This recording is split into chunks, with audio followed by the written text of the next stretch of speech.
السلام عليكم ورحمة الله وبركاته. أحييكم تحية الإسلام وأقول لكم السلام عليكم ورحمة الله وبركاته وتحية الدي إكس إن. Good morning. إن شاء الله. طبعا ما راح أزود على كلام القادة ما شاء الله، وأنا عندي بس 10 دقائق أغششكم. لكن من لا يشكر الناس لا يشكر الله. وهنا خلوني يعني أبتدي بشكر إنسان صراحة. إذا تشوفون أم حسام ناجحة اليوم، وإذا تشوفون أم حسام تهيأت لها الظروف، فبفضل الله تم فضل ولد السعودية العظمى ابن الحرمين الشريفين أستاذ أبو خالد. أشكرك، شكراً على دعمك، شكراً على تقديرك، شكراً على احترامك لوقتي. يعني أبو خالد صراحة كل ما كان يعني أي مشوار يتعلق بالدي إكس إن ولا سفر ولا أي حاجة، فما عمره بخل ولا عمره يعني حس إنه يوديني هو مجبور، لا، يعني تحسوا إنه فعلاً داعم. وهذا الإحساس إحنا كنساء نحتاج بيئة داعمة، وأول بيئة داعمة يكون عندك الأمن والاستقرار والدعم في بيتك. هذا الشيء يحفز الإنسان. وخلوني كمان بما إني من سكان الرياض أهني كأنهم جو عندي البيت إخواني وقادتي اللي نتشرف بيهم، وكانوا فعلا قصة اللي استلهمنا منها الكثير.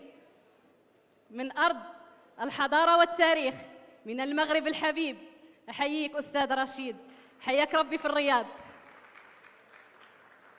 من الرياض العملاق الأستاذ اللي نفتخر فيه، والأستاذ اللي صوته فقط كفيل إنه يحفزنا وينشطنا، وما شاء الله محاضراته دائما ملهمة، ودائما كل محاضرة عنده بعد المحاضرة مباشرة نلقى الجروبات ما شاء الله شعلة من العطاء، وكأنه يطلع يخليك تكتشف إنك فعلا عندك أحلام وأهداف كبيرة وتبغى تحققها.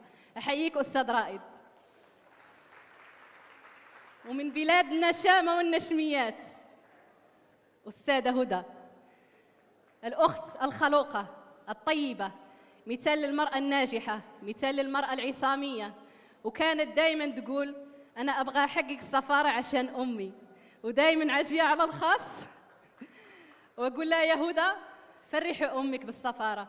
وحقيقي يوم وصلت للسفارة وأنا أطلع في المقطع اللي كان منشور قبل شوي، والله عيني جابت الدموع، لأنه أنا أعرف قد إيش الأم تحب تشوف بنتها أفضل منها، وتحب تشوف بنتها ناجحة، وتحب تشوف بنتها أفضل منها بعد، صح ولا لا؟ فعشان كده حسيت بهذا الشعور، وحسيت كأنه أنا واصلة للسفارة وأمي مفتخرة فيني. أهنيك أستاذة هدى. طبعاً ما يفوتني أهني إذا تشوفونا ناجحين، فمعناه عندنا بيئة داعمة. إدارتنا الكريمة، السيد الموقر، السيد سليم، السيد سيباستيان، السيد شيبي، السيد بوبن، مدراء فروعنا، السيد توني، أستاذ الراقي الطيب الخلوق اللي دائما كل ما نروحوا الفرع كأننا رايحين بيتنا، يستقبلنا بحب وبود وباحترام. شكرا لك. السيد شاهد كمان. دي إكس إن مو محتاجة إن نتكلم كثير، شوفوا ما شاء الله 22 سنة من النجاحات، فهل يستدعي إني أقعد أتكلم كثير عشان أقنع الناس إنه دي إكس إن ناجحة؟ أبداً.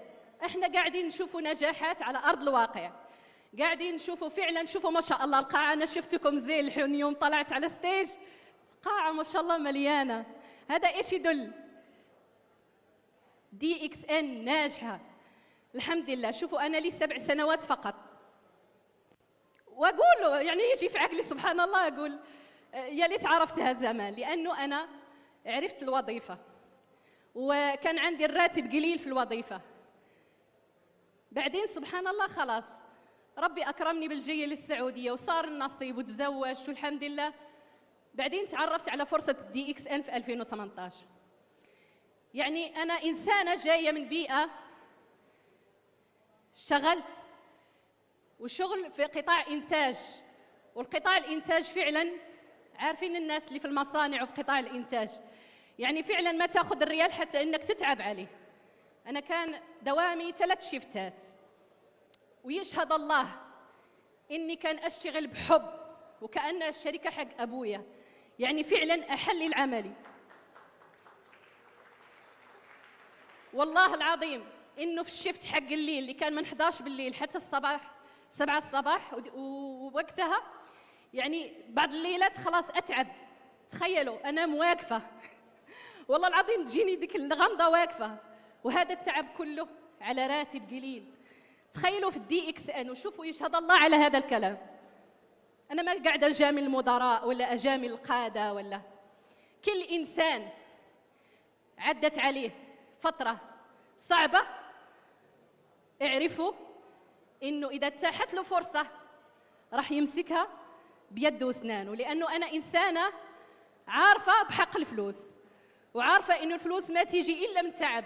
فلوس الحلال طبعا ما تيجي إلا من تعب، وأنا تعبت لمدة 10 سنوات على راتب قليل. فيوم ربي أكرمني بدي إكس أن الحمد لله أنا فعلا شفتها فرصة إنه فعلا تغير حياتي، فرصة فعلا تعبي وقت فراغي.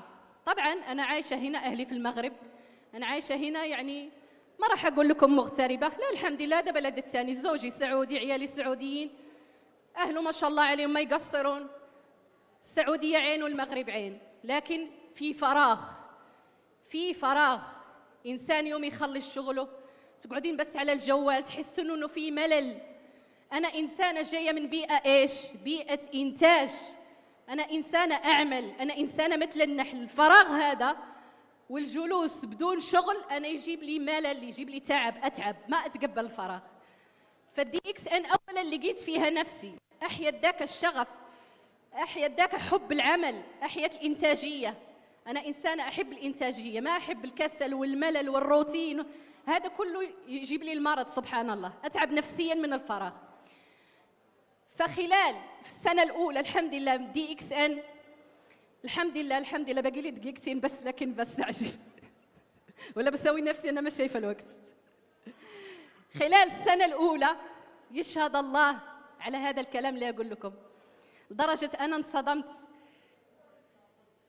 عمولتي في الدي إكس أن تعدت راتبي الأول 13 ضعف. يشهد الله على هذا الكلام، 13 ضعف. يعني قاعدة أقارن أقول شوفوا سبحان الله، زمان كان أتعب، كان أشتغل 8 ساعات شيفتات، و8 ساعات هذه فيها ساعة رايحة وساعة جاية، وأسبوع المساء هذا كان مفقود من الحياة، لأني أقوم على طول أتغدى أروح الدوام. يعني كل شهر عندي أسبوع مفقود من حياتي فعلا. وكان عاطية هذا الجهد الكبير على راتب في الدي إكس. أنا قاعدة في بيتي بين عيالي، والله يشهد إنه قاعدة أطبخ وقاعدة أنتج في الدي إكس أن. وآخر شيء الحمد لله 13 ضعف. فامسكوا في هذا المشروع. كلامي الحين للنساء، اعذروني معشر الرجال، يعني أنا أشتغل مع النساء. شوفوا الدي إكس أنا ليش حبيتها؟ لأنها ما تجبرك على إنه تكون عندك شهادة كبيرة عشان توصلي لدخل. الآن فرص العمل المتاحة، خلينا نكون واقعيين، إذا ما عندك شهادة، إذا ما عندك خبرة، إذا ما عندك بعض المرات حتى معرفة، مستحيل يكون عندك ولو أمل 1% إنك تكونين في وظيفة مرموقة اللي أقل شيء راتبها مثلا خلينا نقول $1000. الآن في الدي إكس أن نساء أنا شفتهم، وقصص النجاح ترى من كل العالم، مو فقط يعني يوم تشوف عندك قصص نجاح من السعودية، قصص نجاح من ليبيا، قصص نجاح من العراق، من المغرب، من الأردن، من كل البلدان. معناه شركة حقيقية تملك منتج حقيقي وفيها فرصة حقيقية. خلينا نزيدكم، والله يشهد في ناس يقولون يا أم حسام ما عمره كان عندنا جواز سفر، لأنه يعني السفر الدولي هذا شوية مرهق ويكلف ميزانية، فما فكرنا يكون عندنا جواز سفر. أول مرة سووا جواز سفر يوم طلعت لهم رحلة دولية. وأكيد إحنا في الجروبات إحنا عندنا مثل هذه القصص، صح ولا لا؟ بعض الناس ما كان عندهم حتى جواز سفر، فضل الله، ثم هذا المشروع وصلوا الجواز سفر. بعض الناس ما كان عندهم دخل، بفضل الله، ثم هذا المشروع صار عندهم دخل. بعض الناس كانت حتى صحتها مهزوزة، بفضل الله ثم هذه الأغذية اللي فعلا أعادت توازن أجسامنا. الحمد لله الدي إكس أن بيئة داعمة علمتنا حتى إنه في شيء اسمه خماسية الصحة، كيف إنه نجنب أجسامنا الإرهاق والتعب. تعلمنا عدة حاجات. دي إكس أنا أشوفها أكاديمية، فيها تعليم، فيها تطوير، فيها فرصة دخل. إذا أنت فعلا تشوف نفسك ناجح وتبغى دخل قوي، ابني فريق قوي. كيف ما قالوا لنا القادة اللي سبقونا، تكلم فقط ولا تختار الناس عشوائي، اختار الناس اللي فعلا عندهم أحلام وأهداف كبيرة مثلكم. حطوا عينكم على الهدف. انتم وش تبغون في الدي اكس ان؟ اول انسان ما يقول لكم انتم وش تبغون في الدي اكس ان لازم يكون عندك هدف، عارفه نفسك ليش داخله المشروع، مو فقط متسجله وبس رقم على السيستم، لا، لازم تكوني انت عارفه ايش تبغين من دي اكس ان. الحمد لله حققنا عده حريات، يا ربي لك الحمد. مو فقط هذا كلام قاعدين نشوفه، لا، انجاز شفناه وعشناه، والحمد لله الحمد لله الحمد لله.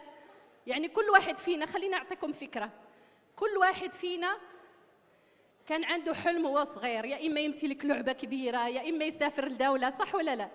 إحنا أهالينا، خلينا نقول إحنا جيل الثمانينات، كانت عندنا عدة أحلام طفولية، صح؟ وإحنا صغار أهالينا ما شاء الله، لأنه جايبين، خلينا نقول اللي جايب 5، اللي جايب 6 على عهد أول، كانوا الأهل يحبون كثرة العيال. وسبحان الله على قولتهم الرزق يجيبه ربي، يجيب عياله والرزق يجيبه ربي. لكن ما كانت يعني يقدر الأسرة توفر لك أحلام كبيرة، توفر لك أشياء كبيرة. مثلا بدون ما أحدد، أنتم أكيد مارين عليكم قصص وفاهمين وعارفين. الآن مع الدي إكس إن أقول فاقد الشيء يعطيه، فاقد الشيء يعطيه. أنا فعلا